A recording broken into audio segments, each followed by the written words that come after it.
interesting phenomenon happens when you are moving from the beginning stages of interviews to the later and then last stages of interviews. Now, depending on which industry you're in, for instance, at last stage of interview, you may be required to do a presentation. This happens in my industry quite often. I recruit for agency recruiters, which is another word for headhunters and staffing agencies. And it is not uncommon at all to be asked to do a presentation at the last stage.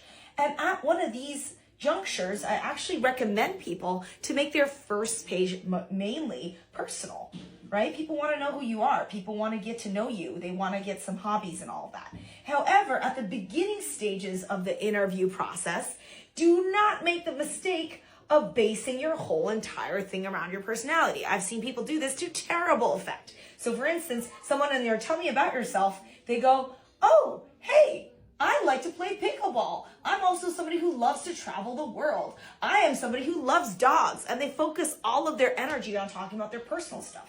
Instead, at the beginning of the interview stage of the tell me about yourself, you should keep it professional. You should talk about your relevant work experience to the job that you're applying for. A lot of people actually think that they want to be likable. They want to stand out. They want to make an impression. So they try too hard to stand out. And yes, they do end up standing out like a sore thumb, which is exactly what you want to avoid doing. You kind of want to fly under the radar at the beginning stages of the interview, where basically you illustrate one thing and one thing only, which is capability. Can you professionally do the damn job? Are you actually qualified to do the role? So your stories, your behavioral interviewing examples should all be centered around your capacity to do the job, your capability. Now, as the interview processes continue, then this is where things get a little bit more personal. You're actually going to connect at a deeper level. Now the question is no longer about, do you have the capability to do the actual damn job? The question now is, are you someone we want to hire?